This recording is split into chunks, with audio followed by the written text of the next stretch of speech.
in my experience and to my observation and in my work with people, I have come to a conclusion that the best method to heal from childhood traumas, whatever they are, is to work on your past and at the same time to work on your present.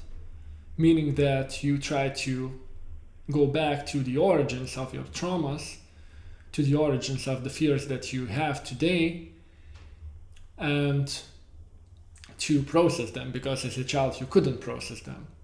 Your brain was still developing and your caregivers didn't help you to process it, and therefore you have a lot of unprocessed experiences.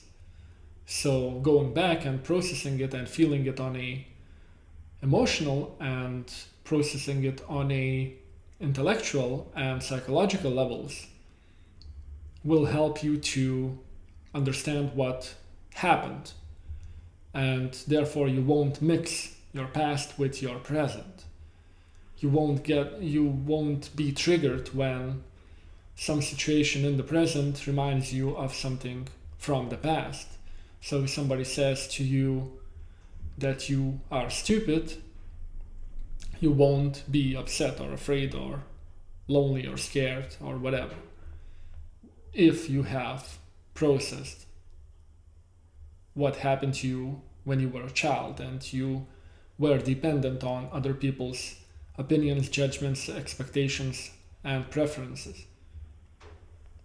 Now, the second part of this is to work on your present, meaning you have to practice in the present. You have to work on your present and future, because if you just work on your past, it would be more like sitting and processing stuff or working on yourself when you are triggered, but you also have to do stuff in the present.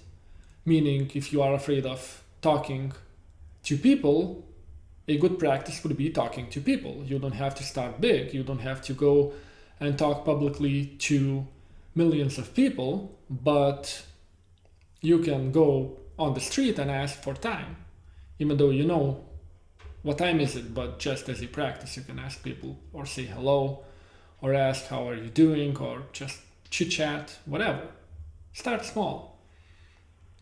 Now, if you combine all of those things, this was just a small example. I won't get into much detail in the short video, but just as a concept, I want to present you this.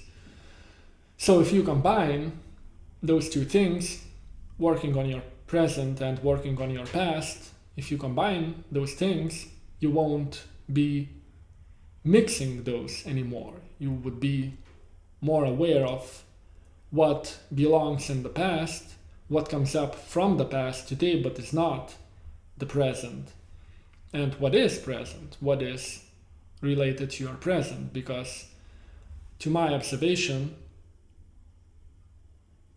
if you feel a strong emotion today, most likely you are triggered from the past. Some of this emotion might belong here in the present, but usually a huge part of it is triggered from the past.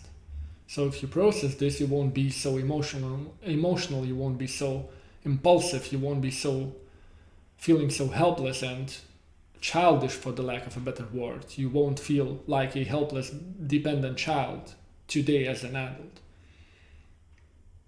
So I hope this helps, and I will be talking on this in the future too. So let me know what you think and talk to you soon. Bye.